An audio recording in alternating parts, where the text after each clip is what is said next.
The Cimmerian threat began in Russia.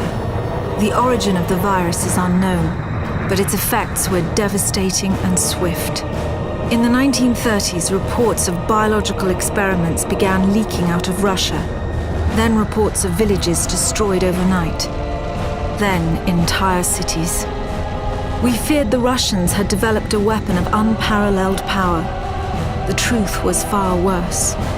The Chimeras stayed sealed within Russia for over a decade. Then, in 1949, they launched an attack that overwhelmed all of Europe in a matter of weeks. For several months we thought England was safe. But in October of 1950, the Chimera burrowed under the Channel. We had prepared for them, but in 3 months' time, the war was lost. We abandoned the cities to the Chimera and retreated to scattered military bases and outposts. The Chimera had won. On July the 11th, 1951, the Americans launched an assault on the eastern coast of England. On the second wave of that assault was a sergeant named Nathan Hale. The actions of that soldier have become a matter of both scrutiny and myth.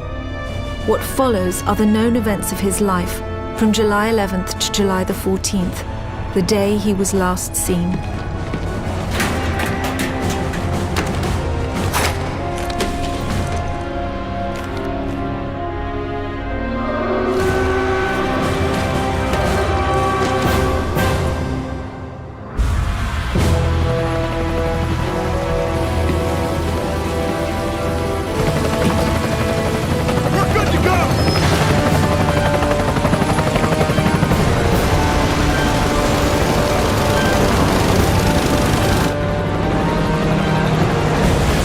Soldiers had no idea what they would soon be facing. The US government had sealed its borders in 1950. Radio waves and newspapers became state property.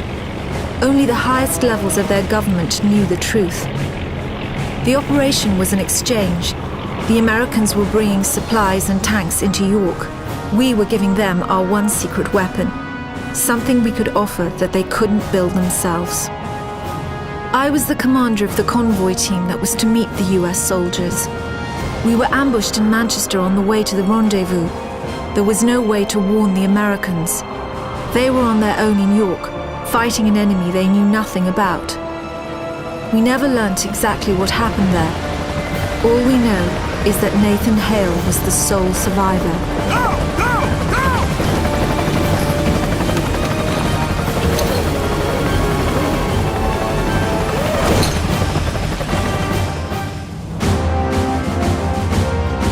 Captain, you seeing this? What the hell is that?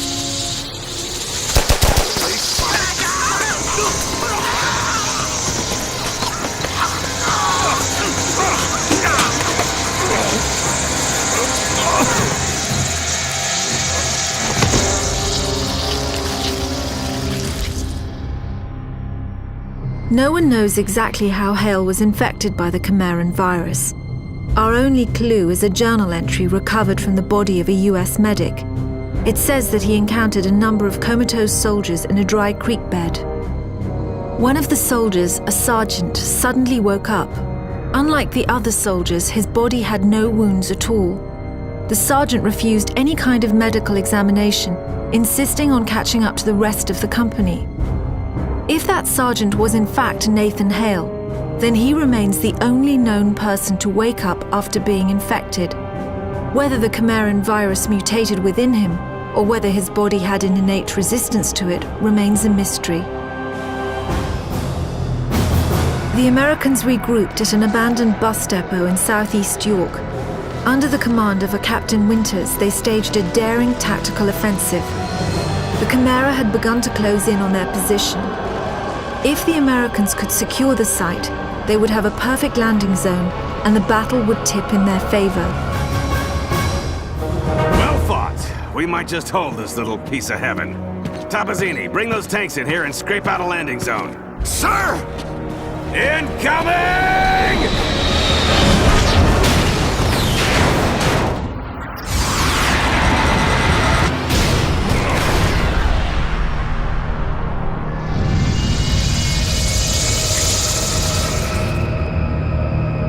We know from the craters that the Chimera ended the battle by launching spires. There is no defense against a spire attack. By the time you see them in the air, it's already too late. After impact, the spires release swarms of crawlers. Literally thousands of them can come from a single spire. Whole cities have been infected in minutes. After the crawlers have done their work, the Chimeras send in carriers to collect the dormant victims. The role of the carriers is to transport infected humans to conversion centers. It's at these locations that the Chimeran creatures are born. Hale was brought to a conversion center in the town of Grimsby. My convoy team and I were imprisoned at the same location. We had been captured uninfected, so we were put in makeshift pens until they could infect us.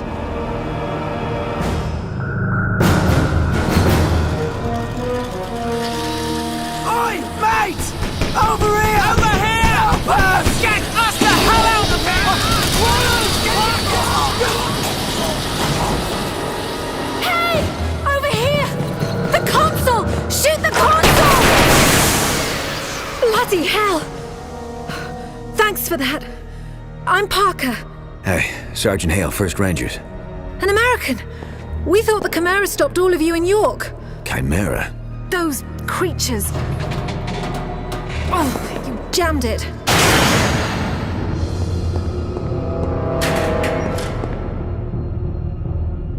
I'm sorry, Hale. Looks like you'll have to find your own way out. I'll be in touch. Frequency 77.6. It was strange enough that a lone American soldier was walking around a Chimeran conversion center, but it was his eyes that were most disturbing. They showed unmistakable Chimeran traits. It was subtle, but it was there. Whoever Nathan Hale was, he wasn't entirely human. The conversion center was built on top of an old fish cannery. Networks of tubes transported the bodies from one stage of conversion to another. Once humans are infected by the Chimeran virus, they fall into a coma. The virus begins changing their bodies from the inside out, eventually turning them into one of the Chimeran creatures. The conversion centers simply speed up the process. During the second phase of the conversion process, the humans are wrapped in cocoons. This accelerates the final stages of the conversion. What emerges from the cocoon is determined by the strain of the virus. Each Chimeran creature is created by a separate strain. What we call hybrids, the ones that most closely resemble humans, have the shortest gestation period. The more beastly creatures take months to create and are made from multiple human bodies.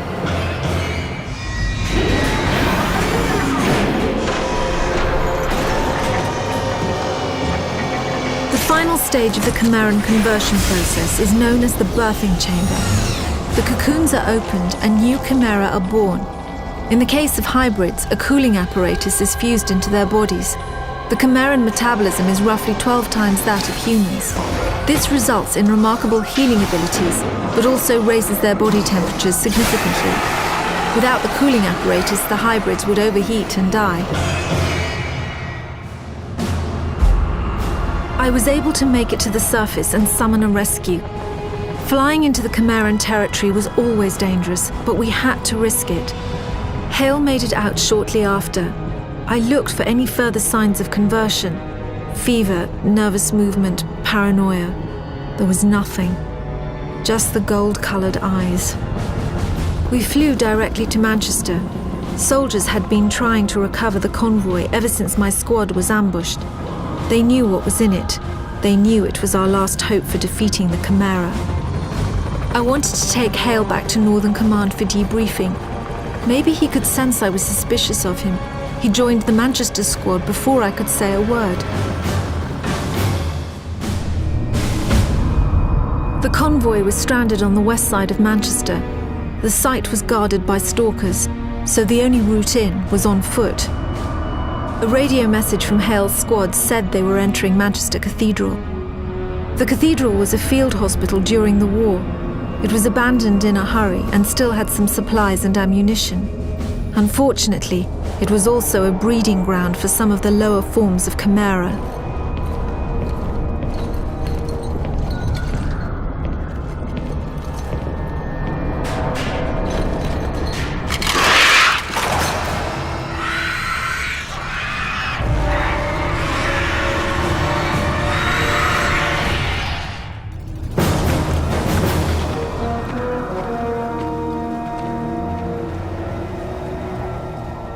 mate, you alright?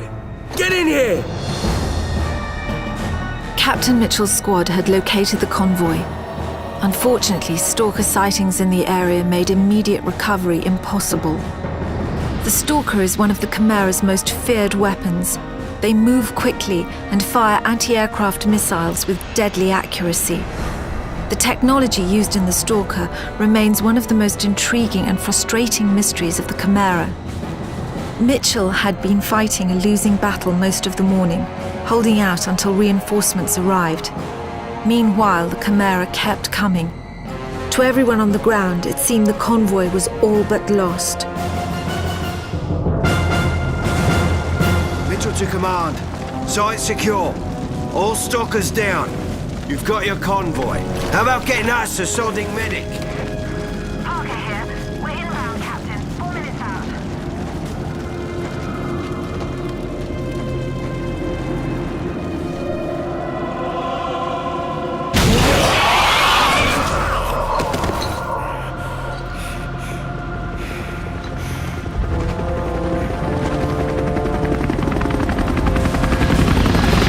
I picked up Hale after the mission. I had seen him approach the containment cell on the convoy. The cell had 14-inch lead walls, but even so, given Hale's condition, I didn't want him anywhere near it. With the Stalkers gone, we were able to airlift the cell back to Northern Command. The exchange with the Americans would have to wait. We were about to execute a very risky offensive operation. The Chimera had been using a network of underground tunnels to attack undetected. The tunnels formed a nexus in Nottingham, and if we sealed them off, we would at least briefly have the upper hand. I was directing the battle from the air when I saw Cartwright's squad had run into heavy resistance. I needed to get them help right away. A group of soldiers had just stormed a Chimera mortar position. Hale was the only one to make it out. I radioed him to look for a shortcut through an old train tunnel. The tunnel was mostly blocked by a Chimeran power conduit, but I knew if Hale could find a way through, it would turn the tide of the battle. Lieutenant Cartwright, sir. If you've come looking for a fight, you've found the place. It seems the Chimera are up to something more than just digging tunnels. Say, look here, who brought the yank? By that time, word had already spread about what Hale did in Manchester. However, Cartwright wasn't the type to be easily impressed, especially by an American. Cartwright's team had found something suspicious. Instead of just making tunnels, the Chimera were digging something out of the ground. At the time, we passed it off as just another Chimeran mystery. Our priority was to seal off the tunnels. The Nottingham operation was a success. I sent the troops back to Southern Command for a well-earned rest. I was taking Hale to the intelligence division at Northern Command for debriefing. I radioed Northern Command on our approach. No response. As we landed, I could already sense the worst. The whole place was deathly silent.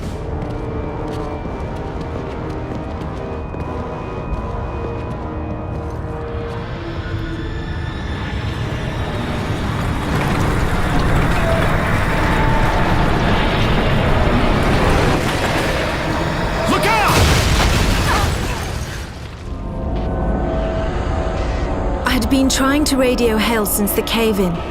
I knew how the Chimera had found Northern Command, and more importantly, I knew why. They were after what the convoy had been carrying in Manchester. It had been carefully sealed in a specimen tank in our research lab. We thought it would be unable to call the Chimera from within the tank. We were badly mistaken. There was no way to warn Hale of the danger he was in. If he opened that tank, the result could be disastrous. What was inside would either kill him or control him. I knew Hale would eventually find the map room. Everything we had learnt about the Chimera in the past 2 decades was in there. We had maps of the Chimera invasion spreading through Russia, autopsy records of Chimeran creatures, charts of the death tolls across Europe. These were numbers we didn't even disclose to our own soldiers. There were files that showed the progression of the Chimeran virus in humans. In over 6,000 cases, there were no records of any form of human resistance. There were also detailed schematics of our specimen tank and what was in it. We call them Angels. They're the most powerful of all the Chimera. We believe the Angels control other forms of Chimera via some form of telepathy. For all I knew, this one was already controlling Hale.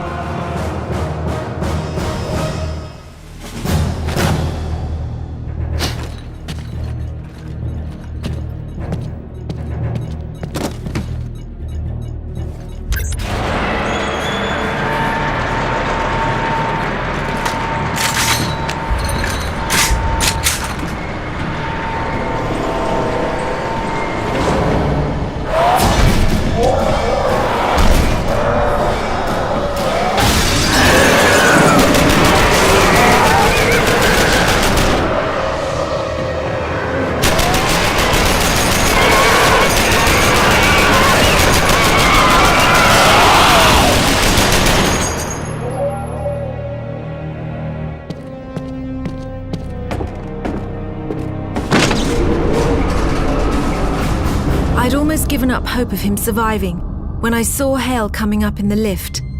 I could tell from his face that he had found the Angel. There was no point in asking. If he was alive, then the Angel was dead. Hale was starting to show more effects of the conversion process. His movements had the unnatural quickness of the hybrids. Judging from the bullet holes in his uniform, he had acquired their healing capabilities as well. We had tracked the Chimera leaving Northern Command to a gorge in Somerset. Cartwright led a squad of soldiers after them. It had been 2 hours since he had reported in. Hale volunteered to go after them. I expected he would locate Cartwright. There was no way I could have imagined what else he would discover in that gorge.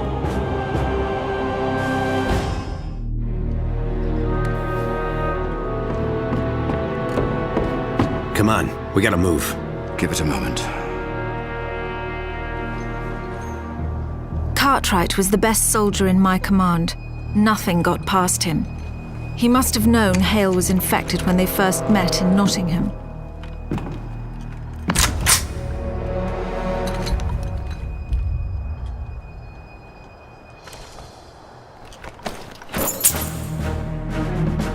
Fortunately, Cartwright never cared too much about the small stuff. The Chimera tend to establish themselves near large population centres. Their presence in a remote region like Somerset was highly unusual. The gorge was filled with factories that built stalkers and dropships, but we had seen those before. Deeper into the gorge, the Chimera were hiding something far more alarming.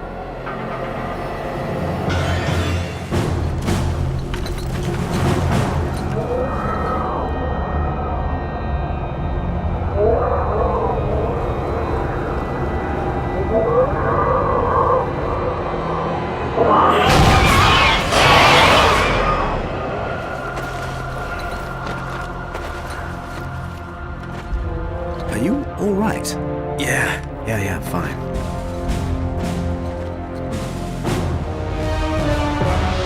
Hale and Cartwright had discovered the key to the entire Chimeran strategy. The tower they found had not been constructed, it had been excavated. That single fact changed everything we knew about the Chimera.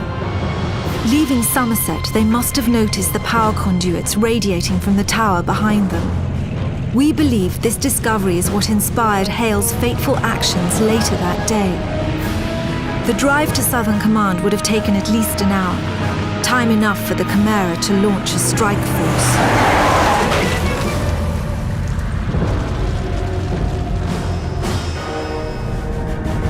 The soldiers fought off the worst of the attack on the northern entrance, but we then faced a graver threat. The Chimera had infiltrated the hangar on the south side. If we didn't get the planes out safely, then all would truly be lost. Get to the hangar! Make sure all the transports get out!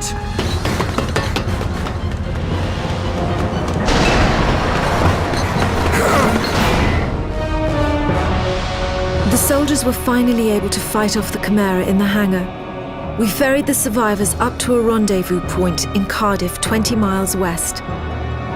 I stayed at the base to finish loading what supplies we could. Chimeran Goliaths were already approaching Southern Command. A Spire attack seemed inevitable.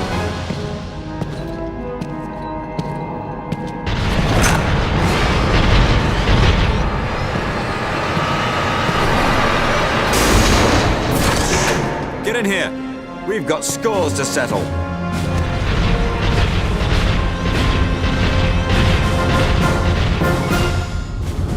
Southern Command was lost. More than half our troops were lost with it. If not for the heroism of Cartwright and Hale, many more would have been killed, myself included. We were flying the survivors to a makeshift camp in Cardiff. Despite my insistence, Hale refused to board the last plane.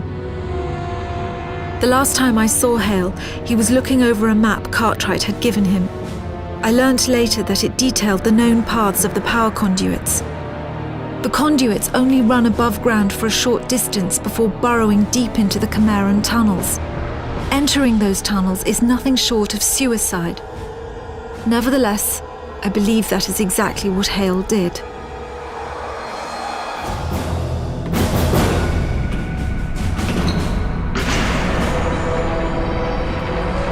We believe Hale followed the Chimeran tunnels for several miles, finally reaching a major conduit junction. This would have led him directly into a Chimeran tower. The tower was most likely what we now know as C3. Each tower is named for its relative position in the conduit network. C3 is only 12 miles from the center. It would have been exceedingly well defended.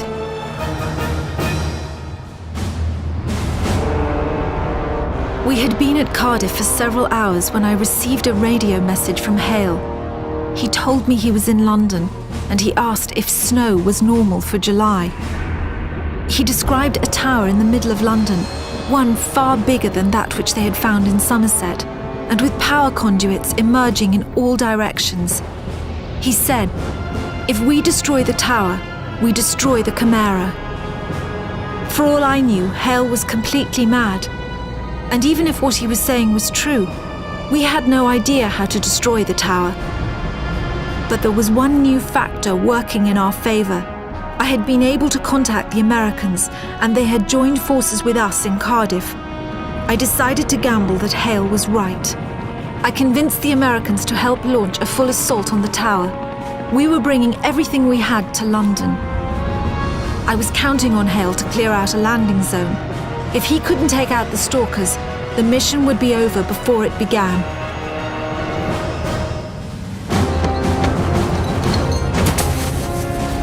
I'm outside. Where are you? Right, we see you now. Be advised, Sergeant. We're coming in heavy and a little low. Bloody hell! I can't land with that stalker there!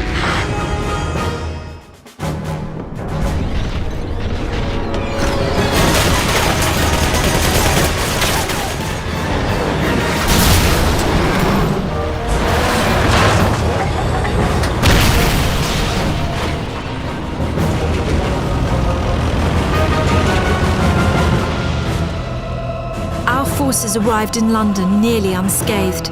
It was hard not to stare in awe at the tower. We had only fled London 6 months earlier, and now it was almost unrecognizable. The whole city was covered in snow. I knew the Chimera thrived in cold weather, but it was hard to fathom how they might actually be altering the climate itself. The power conduits, the snow, and the tower had to be related in some way. There was no time to think about it. Their armies were already guarding the tower, and more would be coming.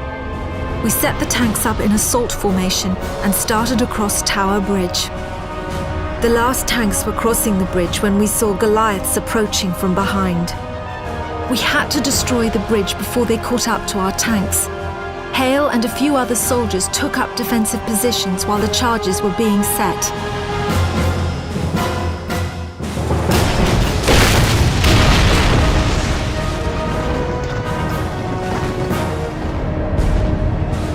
The outlook of the battle was growing bleaker by the second. Our tanks had killed legions of Chimera, but still they poured out of the tower. The Chimeran forces were holding us in check, while their Goliaths closed in on Southwark Bridge. With Tower Bridge destroyed, there was no possibility of retreat. The team I sent to destroy Southwark Bridge was not responding. It would only be a matter of time before we heard the spires in the air.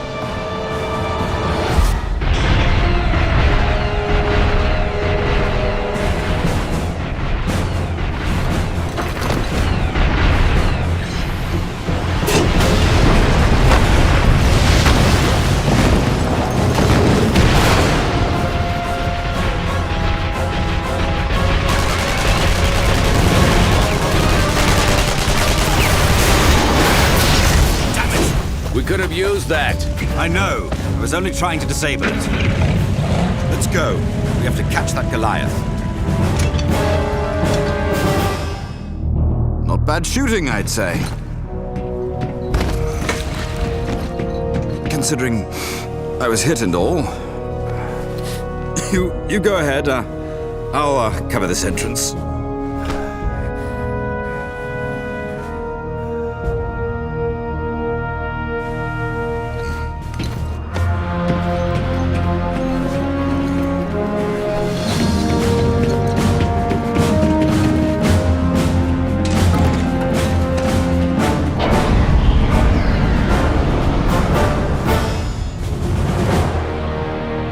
We were losing the battle outside the tower. The few tanks that remained would soon be overwhelmed by the seemingly infinite hordes of Chimera. Our only hope lay with the few soldiers who had managed to infiltrate the tower. It was up to them to find a way to destroy it from the inside.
As the tower fell, Chimeran creatures began to shriek and writhe on the ground.